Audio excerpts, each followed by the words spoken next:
say welcome to the Lion's Den. Every single week we show up here 8 p.m. EST, no matter what. Way while we even start the call, as a couple more gentlemen will start to roll into the call, I just want to make sure that what Alan said there is very powerful. See, his dad is a business owner, right? And his dad is in a different generation. So for those that are inside this generation that want to make money, really want to be able to capitalize on money. Yes, AI is there. Yes, copywriting and your niche is there. But understanding that these older baby boomer business owners are now needing some adjustments. They need to evolve, if not sell their companies. We're buying companies at a massive level right now. I'm looking at companies that are doing over $1 million in the service-based industry, and we're just buying businesses. Because we're looking at these guys that are 65, 70 years old right now that are like, dude, we don't really know how to jump into this technology. We don't really know, but we've done the whole 10, 20, 30, 40 years of running this company. It's our baby. It's our bread and butter. I'm not going to give it to my kids. I don't know what to do. So if you can get good evaluation for that and you know how to take AI and you know how to take product messaging, because that's, Alan, what you're talking about. You're talking about product messaging. Product messaging is so important now. It's what allows a brand to become Apple or Sony or Amazon versus the next new hit, the next new computer company, the next new distribution company. That's what the difference is. So I love that, Alan. I appreciate you, man. We got Christian in the house. We got iPhone 12 coming in. iPhone 12, my God, like you're on screen, but sometimes we got to change the name. Maybe make sure we get the names out there as well too. But guys, I'm going to get this started because this is what we do every single week. We jump into this, and as we learn and as we grow every single week, it's a matter of understanding exactly how we position ourselves. And this week specifically was a different topic because there's haters in this world. There's family in this world. And there's scam artists. How can I put that all three of those categories into one? What's the common denominator? That was fucked up. The one in the middle. The one in the middle. You're like, okay, dude, you went from haters to family to scam artists. How do we put all three of these in? Especially after even just Alan just talked about his dad. I'm a proud son that has been able to help my dad's business and take it over and expedite it in different levels.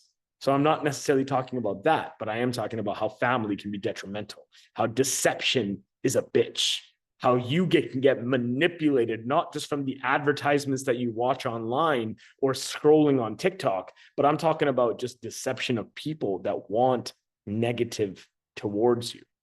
Very interesting world. And I'm going to share with an example. Actually, this week, it's basically like an organization called Urba Calgary, and that's really where I'm from. And they were able to make a post this week, and it was all about King of Calgary doing this. Regardless, I had over 350 comments slaying my name this week. Slaying my name. This guy's just this. He's no my king. I don't know who the fuck he is. He just made dad's money. He did all the negative things that you can fucking think. This guy, all of it, 350 comments. It went viral.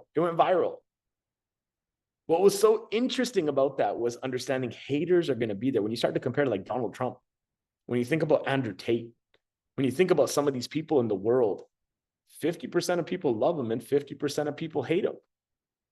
You can't have the fucking egotistical mindset and the judgment thought pattern of saying that, oh, I just want everyone to love me and everyone needs to be good. That's where we fail. That's where we fail because we are trying to think about others people's opinions when we know that half the people are going to love us, half the people are going to hate us, especially if we're going to be successful. And taking that into consideration really gave me my topic and my thought, because King of Calgary was one thing, but then I started going back to the family topic. I was like, family. But then I thought about my mom. I'm a mama's boy. I love my mom. Like, my mom is my number one. She's the one who birthed me. She's the one that I love. And I know a lot of gentlemen on the call that are mama's boys, they understand that concept of loving your mom. However, one thing I will say about my mom, she loves me the most. She wants the best for me, but she has no idea what is best for me. Not at all. She doesn't have the experience of being a multi-billionaire. She doesn't have the experience of running multiple companies. She doesn't have the experience of being able to run her life in the way that I want to lead my life. This is how family can be detrimental, because they want the best for you. They love you, but they don't know what's best for you. And then finally, sometimes those people, I'm talking about the scam artists, because it's all negativity, right? That's what we're going to talk about today, is how to fucking prevent the negativity that's coming into your work. And when we start to understand how to prevent that negativity that's coming into our world, we need to start to understand that, even previous employees, I'm going to share a story with you guys fairly quickly here, that an ex-employee of mine decided to try to exploit me for $3,000 just this week. This ex-employee not only messaged me saying that I did not pay them, even though I paid this employee month after month after month, because he had just been fired from another partner company of mine, and I took him under my wing and I started paying him. But he came back and said, "You still owe me $3,000. I want to get it." And then what he did, check this out. He created fake accounts to join my online community, the Next Gen Academy, and then start to post in there to try to defame me. Like craziness. Like, he's from Bangladesh. He was an IT guy. We had a product that we sold and we did very, very well in, got massive returns for our clients. But just to understand that there is a lot of scam artists out there. There's a lot of people that are not wanting you to be successful, and you associating with those people is what we're going to talk about today, because vetting people is one of the things that's the most important. See, we have conversations all the time. We watch fucking TikToks, we're swiping, we're clicking, we're liking, we're attending events, we're doing everything we can to be around people, because we ultimately know that one connection could change the trajectory of your life. But the problem is we're not actually vetting those people. We're not understanding, where is it that I should metrically understand how to categorize this person so I can make an informed decision to see how much time and effort I want to spend with that person. And people can be so detrimental in your life. Now, I'm not just talking about, the betrayals, like getting screwed over sucks. For anybody, it sucks. For anybody, it sucks. But the thing is that getting screwed over as a man, because this is a men's call, as a man is hard because of betrayal, because of shame, because of guilt, because of even fear. We create these emotions, even though us men don't know how to handle these emotions, because we've never been conditioned to do so. We've never thought about it. We never how do I emotionalize today? Like, women are instinctive about that stuff. Women are like, yo, I'll just wake up and I'm emotional. Men, we don't wake up like that. Men, we wake up and like, yo, I got responsibility. I got to provide. I got to protect. I got to make money. I got to do something. I got to show up as the man that I need to be. It's a lot of pressure that we put on our heads. A lot of pressure. And when you start to understand it, when we get screwed over by somebody, we have this sense of like trust issues, but we don't really know how to understand trust issues, because we're not fucking dramatic. We're fucking men. We're powerful men. We're fucking lions, gentlemen. Right? Like, we're not going to be like, oh, I have trust issues. I'm not going to sit here and be like, oh, I have trust issues. No. I'm not going to do that. But what I am going to feel inside is like, damn, I don't know if I can trust that. I don't know if that business partner is actually going to help me. I don't know if this new coaching product that I'm about to spend $10,000 on is really going to serve me. I don't know. And I keep questioning things, and that's holding me back from my success. I did it for years, gentlemen. I did it for years. When I was just wanting to just, get as much knowledge, as much, training, hiring coaches, going to conferences over and over. What did it really serve me? Yes, some incredible connections. But I wasn't serving myself, because I stopped to think about myself. I started thinking, how do I just show up? How do I show up as a boss? How do I show up to that room? How do I do what I need to do? And this is what the betrayal is about, because us men, it is hard for us to emotionalize. And that's one of the reasons why I created Lion's Den.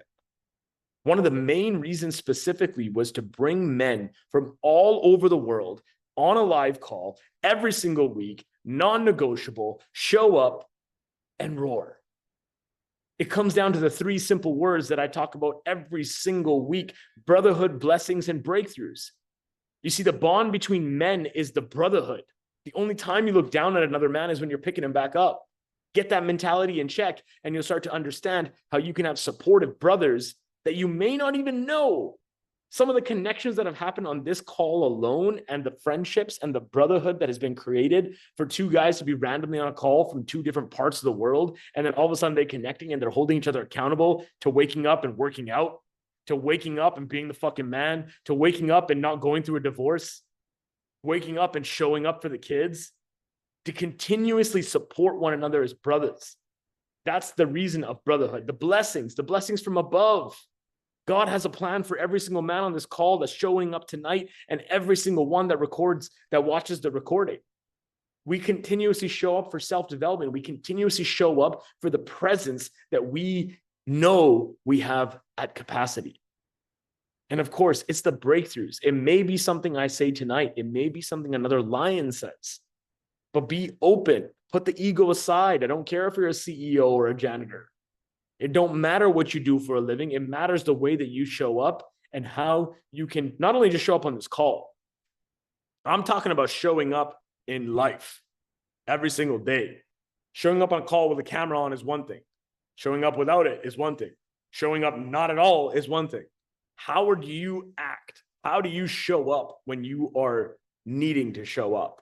And that's family, that's friends, that's personal business, that's financial success. And lastly, I want to always make sure that I check in with you guys before I get started. I want to check in because I heard from Alan. I see Christian. I see Mr. Brown coming in. Tyler, good to see you as well too. Dustin's in the house. We got a smaller crew today, which I like, because when there's a smaller crew, we get more intimate. And I'm going to want to make sure that you guys also have a voice. So at the end of this, I really want to make sure that we open it up to Q&A, and not even just questions.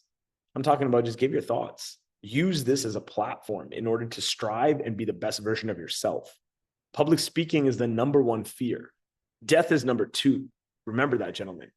When I found that out when I was 21 years old, that made me pivot completely, going like, death is number two? People are more scared to public speak than to die. I was very deathly scared of public speaking. I'll tell you that now. Like wholeheartedly, I was deathly scared of public speaking. I was that guy that would stand in the back of the conference, watch it all, and once they would go, I'll be out of the door, I'll be in my Range Rover, I'll be driving away. Now you get me to a conference and I'm not leaving until I connect 100 people. Two differences.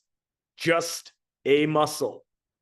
Just as we train our muscles every single day at the gym, especially if you're a man and you understand that responsibility. It's a duty. It's not even a responsibility. It's a duty to train yourself every single day. Same way that you got to train the muscle of public speaking, of mentality, of mindset, surrounding yourself with the right people. And this is hard, especially in a world that's ready to deceive you, ready to screw you over, ready to take fucking money out of your pocket and be like, I collect it. I don't need you anymore. That's the world we live in now. Don't believe me? Ask Elon Musk. The man has done so much for the United States right now and has lost over $100 billion just in the last week. Like I think he's down like 200 million or 200 billion. Sorry. See, I can't even say it out loud. It feels weird to say 200 billion. Like that's crazy for somebody that's serving and actually exposing the truth of this country. Like think about that. There's Teslas blowing up. There's Tesla dealerships that are being destroyed right now, vandalized at a whole different scale, all because he's exposing truth. Now, again, we don't need to go into the conspiracy theories of saying they've been paid or they actually feel that emotion, but going back to emotion, is that control over emotion or is that a reaction to emotion? This is where us men somewhat flawed. We are flawed in that way because sometimes we don't know how to control emotion in that state of mind. And that's why today, really, I want to just break down 3 simple things and I want to open it up to Q&A because today was understanding vetting conversations. Vetting conversations is so important. Stop wasting your fucking time talking to people that you should not be spending your time with. I'm going to show you a simple metric on how you can actually vet conversations. The second thing is about understanding the emotions because the emotions is about management. Again, a thing that us men do not know how to do because we weren't ever designed to do it. We just provide and protect. We go out there, we kill the animal, we bring it back, we put food on the table, we're happy. Our wife loves us, the kids love us, and that's it. Because there was no technology. There was no comparison. There was no, I need a man that is 6 foot making $100,000 that is doing this, which is less than a 2% chance that this women empowerment movement has gone on with. They're looking at less than 2% thinking that they're going to find Prince Charming, and it ain't going to work like that. They're setting themselves up for failure, but in that time, we should not be holding ourselves back. And I don't mean this to be a motivational masculine call where we just talk about masculinity and say that we're the strongest, we're the baddest. But what I do want you to understand around that is managing emotions as a man, if done correctly, will set you as the leader to be in your own industry, your own territory. That's what creates the Donald Trumps, the Elon Musk, even, you know, the Andrew Tates of the world. I like to use these examples because they're very aggressive, male dominant, very conservative type of mindsets. It's like that spectrum, right? Going to the extreme. I like to use the extreme because the extreme has thoughts. And that's what we do here, even on the call, man. I just want to make sure that we break it down. And the third thing that I want to do is talk about converting failure, because every single man on this call, I will guarantee you, and I will place money, heavy money, 1,000, 10,000, 100,000, even $1 million. I will place on the line that every single man on this call has experienced failure. So how do we turn failure into fuel? How do we really be able to actually leverage the failure? And I'll tell you some experiences, some deep experiences of even me. Some of the first companies I started and how big of a failure they were every single time. But the resilience, the push, the continuous cycle of being able to showcase and show up has gotten me to the level of success where now, look, I look at this beautiful background and I live a very, very beautiful life. I'm getting married soon. And I'm stepping into that level. I'm stepping into that realm. And every one of us has that potential to have the exact same thing, whatever it is that you so desire. So I want to really break that down, and starting with the vetting the conversations. This is something simple that I've shared many times, but I want us to really write this one down. For those, Alan, for you writing stuff down, I want you to make sure you write this down, right? Small people talk about people. Average people talk about events. Great people talk about ideas. This is a simple metric that you can have inside of your head. Now, let me give you a quick story. You know, a good friend of mine, very good childhood friend of mine, like he's a really good guy. He's an amazing guy. Like he is so down to earth. He got married early. He's a very, very cool guy. Awesome. And every time I have a conversation with him, he's so news and media oriented. Like he's sending me stuff on Instagram. Like he's a good friend of mine. He sends me stuff on Instagram and like, this is happening. And we get on talks on the phone, and then I'll get him for like 5-10 minutes. Just like, you know, hey, what's up, man? I want to catch up with you. And he's, did you hear what happened? The economy is this. Did you hear the prime minister? Prime minister's doing it. Like he's a very economic, he's a, you know, he's a very lawyer type of guy, you know, but he's very, very like dialed in. So sometimes it's hard to be relatable with him. It's hard to really understand because we're always just talking about other people. Like we're always just like the politicians are doing this and the economy is failing, and it's just a lot of negativity because we're talking about people, right? And that's what's interesting, because another conversation, even like today I was sitting downstairs. I was at the Pearl. It's a very like nice place here in Tampa, and I was sitting there and I was having I just randomly met this guy, Peter. He just ends up sitting next to me. He was standing behind me for a little bit while two ladies were sitting next to me. They left. I was like, yeah, come sit. He's like, oh, you're not waiting for anybody? I was like, no, come sit, Peter. It's all good. We straight away, situational factor. We use the screen. He's like, oh yeah, the basketball NCAA, they're going into the top 4 right now. Boom, boom, boom. So we start talking about basketball. We start talking about sports. Started talking about people and then events really quickly. But what was really cool about that scenario though, was after we talked about basketball and then we talked about the event, we quickly transitioned into lifestyle. And I realized he's from New York. And I told him, oh, I'm from Canada. And then we started talking about the weather. And then we started talking about a couple of things. And then all of a sudden, very quickly, it transitioned to he is actually a real estate developer. And I'm like, I'm a real estate developer. I build commercial retail. He's like, oh, I build single family. And I was like, oh, what range do you build in? He's like, normally like my projects go from about, you know, $20 to $30 million. Each project builds in the Hamptons in New York, just outside New York, the Hamptons. We went from a conversation talking about sports. We got to the events. We started with the people, we got to the events, and then we really transitioned into the ideas. One connection. He's running an $80 million portfolio and wants to scale to 150 million. I told him I'm doing the exact same thing for a builder here in Florida that's at a $30 million valuation that wants to scale to $95 million and that I'm raising capital for in this exact market. What are the odds? Now, look, the whole point of even sharing that was this. First and foremost, you're one connection away from changing the trajectory of your life. I want you to understand that. You are one connection away from changing the trajectory of your life. These numbers that we are so scared about, these millions and billions and even trillions now that we're scared of, I want you guys to understand they are just fucking zeros. They are just zeros on a one. It starts with you as the one. How many zeros do you want to add is the matter of how you want to understand your relationship with money. And that comes with people. That comes with trust value. So you have to be able to vet the people that you're speaking to when you get on a conversation. I don't care if it's your mom. I don't care if it's your business owner. I don't care who it is. Just make sure that you're evaluating that. People, events, ideas. And it's okay to have all of them. But you want to start to now categorize and say, look, 50% of my conversation was talking about Susan and Billy. Is that really worth my time? Or was it like 50% of my time was spent, talking about how I can expand, how I can raise more capital, how I can get another 10 million into the bank for this guy right now and really, push the Methers and get into New York. This is how powerful your conversations are. And this is the shit that people don't explain on social media and all this kind of stuff because people don't want you to know this. They don't want you to know this information because they need you to consume. They need you. Even me, I'm in a position where I need you to consume as well too.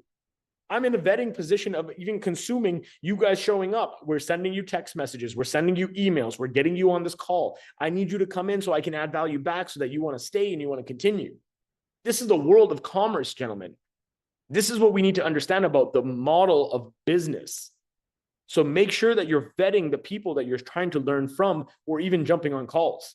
If you aren't vetting me, you shouldn't be on this call. You shouldn't just come on this call and be like, hey, I just like this Jay guy. He's cool. No, you come on this call because like, yo, I went on his social media. He's got a good presence. I like the way that he speaks. He talks some truth. Then show up on the call. Otherwise, I don't need you on this call. There's no point.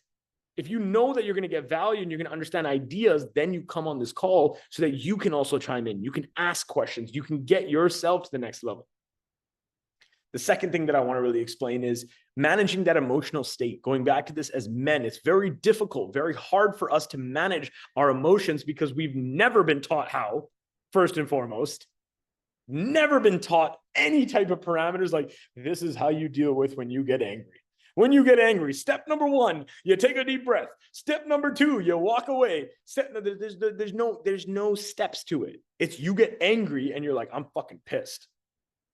That's it. No matter if your wife pissed you off, no matter if the business deal just went through, like you are pissed and you're like, fuck this shit. Like you got to swear, you got to release. You're like, your tension, you're like, I'm going to go have a drink. I got to go relax. I got to go to the gym. I got to go work it out. Like you're thinking of coping mechanisms in order to deal with an emotional state, especially like anger. Us men are so prone to anger more than all of them. All of them. 7 common emotions that us humans feel. 1 is positive, joy. There's 6 negative. Fear, sadness, anger, contempt, surprise, and disgust. We got 6 others that are attacking us at all moments. Anger is the worst one for us as men because of our ego, because we were designed in a fight or flight type of situation. The tiger was there or the freaking bear that we needed to kill. We were like, either we kill this thing or we run. And if you were really the one to freeze, yeah, you probably got eaten. You probably got eaten. It was just that simple. That was the only way that us men were conditioned. And when we bring that into reality now, we bring that into today's generation, it's very hard to emotionalize that. It's very hard to think about that. So when we're emotionalizing, we have to always come back to the 3 levels of thinking. Level 1, level 2, level 3. I always talk about this. Level 1, level 2, level 3. Great.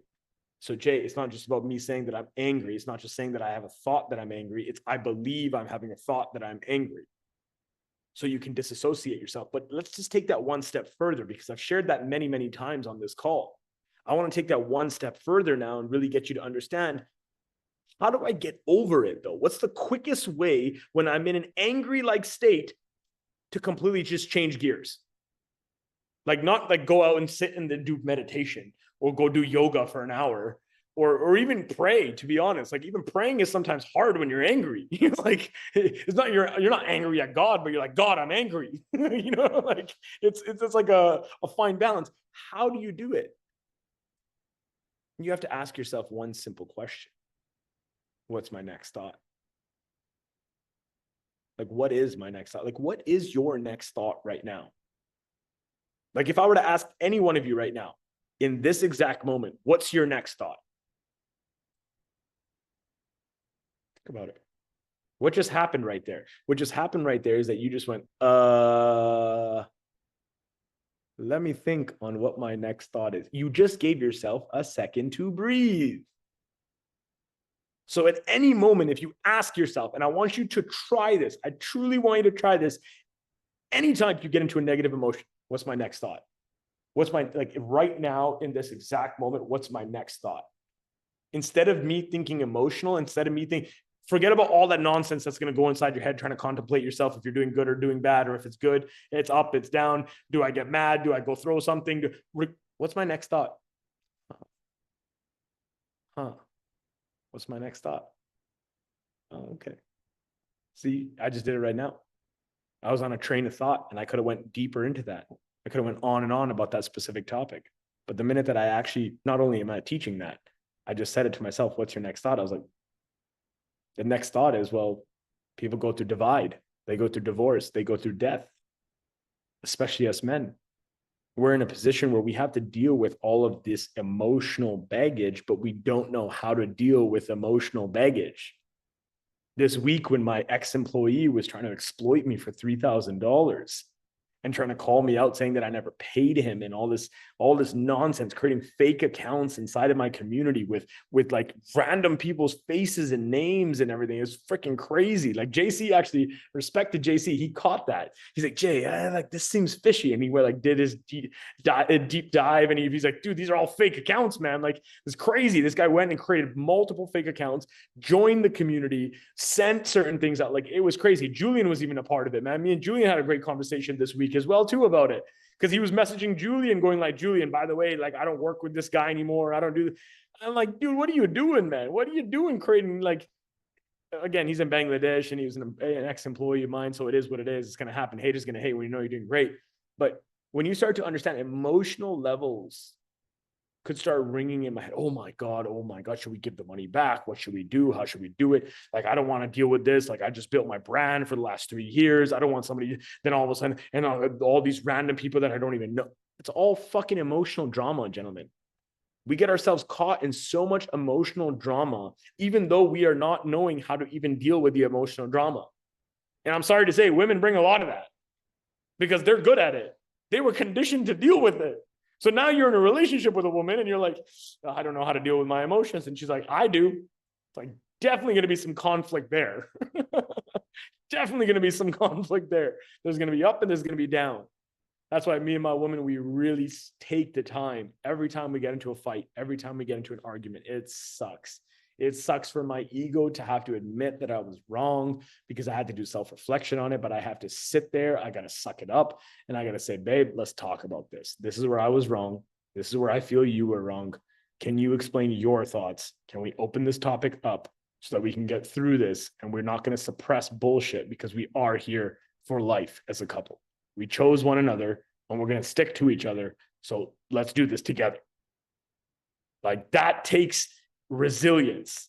That takes you to really be able to focus on the emotional state that you are in. You know, a couple of weeks ago, we had Scott Gass come in. He's one of 5 Tony Robbins trainers. And, you know, he said something that really, really hit hard was the physiology is so important. Like your physical physiology.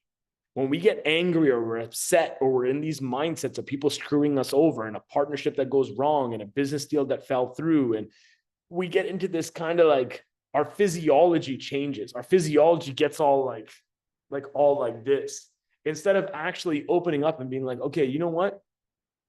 I'm dealing with this. It's okay. I give myself permission. because we don't know how. We don't know how. We're men, we're fucked up. And that's why I said the last point that I have for you guys is converting the failure into fuel. And that kind of like resonates well with a lot of us, because being a man is like throwing shit against the wall.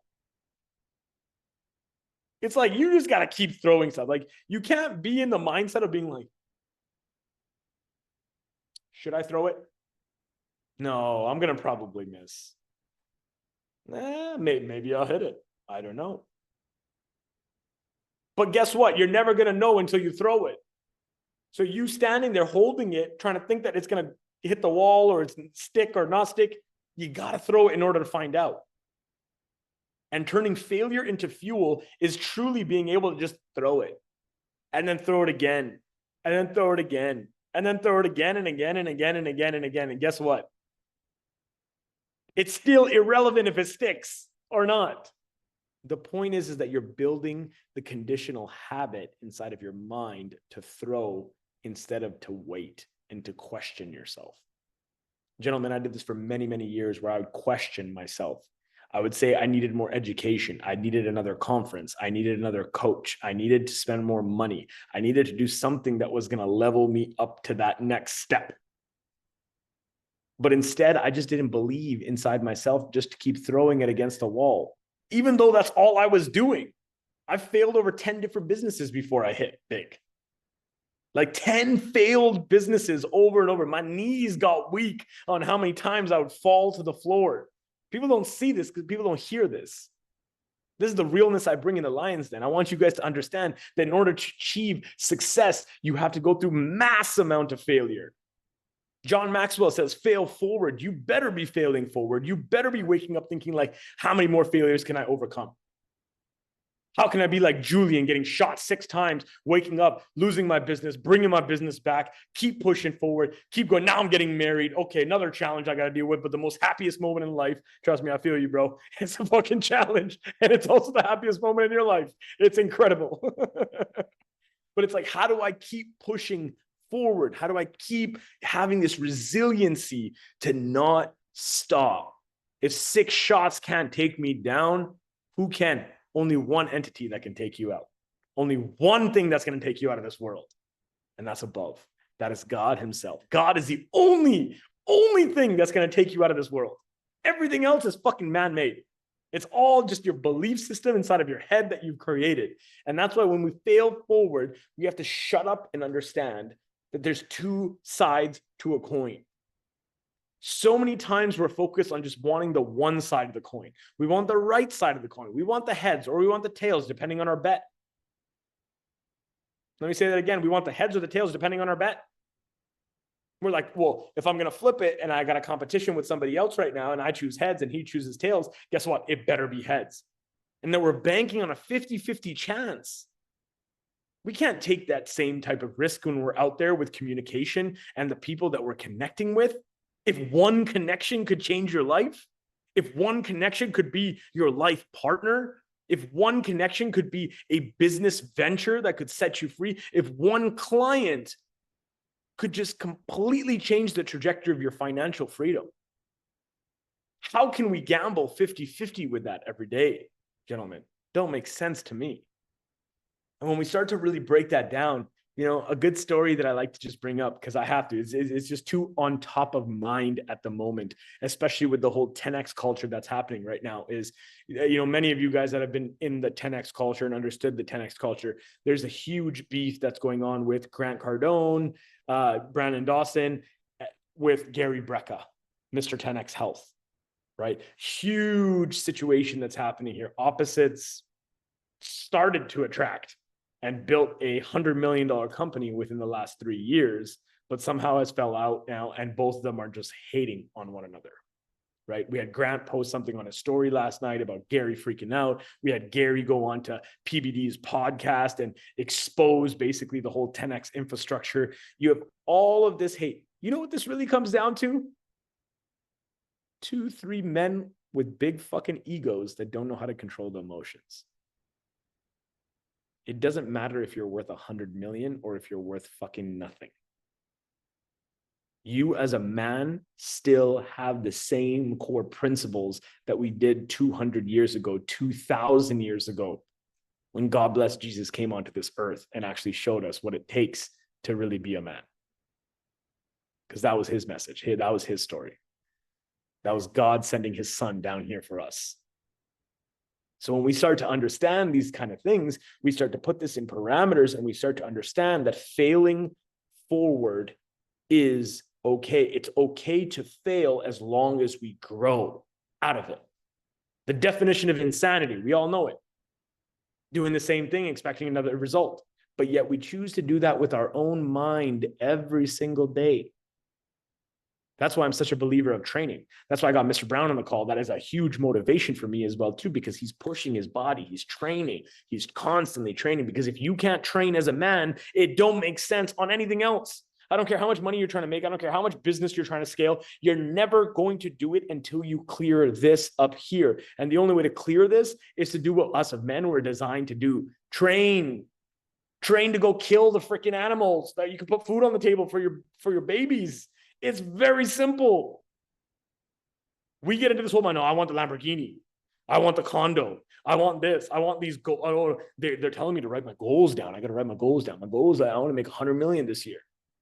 Man, you don't even know what 100 million is every single second. Like, you haven't reversed engineered that. You don't know the calculation of 100 million and how much you need to be making every single second. Like, even a $100,000 example, that's $8,333 a day. Or sorry, a month. And if I even broke that down, I think it works out to like 147 or something like that. Like, I don't even know that exact number because my goals are a little bit bigger. But regardless of that, it's like starting to understand the metrics that it takes. How many people, like we did this the other day with our KPIs. We have to have 25,000 members inside of our community in order for 7,000 of them to convert at just a low ticket offer that will generate us just the 700,000 that we need for that one KPI metric. Now, if we take that and we still look at like the average rate of a show up and how many people cancel on calls, we can actually bring that even lower. But if we did not reverse engineer that, I would not know how to set my targets for my team to be making calls. JC now knows if he doesn't do at least 350 dials a day, it's not going to make sense to book 2 to 3 calls. So if he's not doing 350 calls a day, 2 to 3 calls are not going to be booked. It's a very simple mathematical game. We got to stop overthinking and be like, well, guess my product's not working. Guess we just can't do it. I guess nobody wants to book calls. We get into our emotional mind state that stops us from the growth that we deserve, that we actually need. And that's why, we're getting close to the mark. And I went on a little riff because I really wanted to give you guys some value. And I know it's a smaller group today, but I just want you guys to know this is why we come together, because this is not only just listening and understanding what this call is about. This call is, yes, meant to give you some insights and knowledge, but this call is for you to speak up as well. With a small group like this, I want to hear from you guys. I want to be able to actually chime in and listen to what you've resonated well with, a question that you may have, something that's inside your mind, because this is a platform for you to practice. This is a platform for you to get on a stage because your message is powerful, and every single man on this call does have a roar that may need to be uncaged, mind you. And that's why we're here. Our system is flawless, I tell you. But again, Kobe, I just want to say thank you again for just not only just showing up and just chiming in for just what you just said, but being able to be vulnerable, right? I think a lot of men on the call are sometimes scared by, even where do I open up?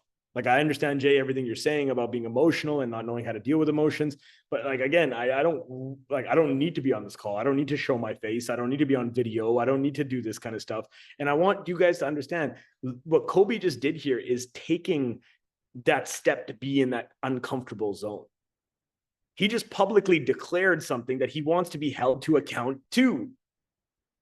Right? See, and look what that just did. That just got Tyler right now. Tyler just boom, turned on his screen like that. Like, you see that? Look at the inspiration that's happening within this room. That's why I say, guys, breakthroughs ain't just about me saying something. Breakthroughs is about the Lions being able to step into the placement that they are on this call and have this platform for you. Look, Kobe just inspired Tyler. Tyler wasn't showing he wasn't on camera until Kobe chimed in. And now he's like, you know what? Straight up, Fuck it, because now we've stirred the conversation. It's like, yeah, fuck it. I'm an Edmonton Oilers fan. Don't hate me too hard. It is what it is. My guy, I'm a Calgarian, so I'm a Canucks fan. So don't worry, I'm a lost cause. I'm more than lost cause. But you get what I'm saying? Like, that inspiration is what makes it worthwhile to have a group of men that are committed to growth. This is not to sell a fucking product. I can sell you guys. I can sell you $1 million opportunities. I can give you free things. I can give you everything. Coming to me on that side of things, we will sell you. I'm going to build a greater team than even Grant Cardone. Just get ready. I'm okay to take 30 years to do it too, because I'm only 31.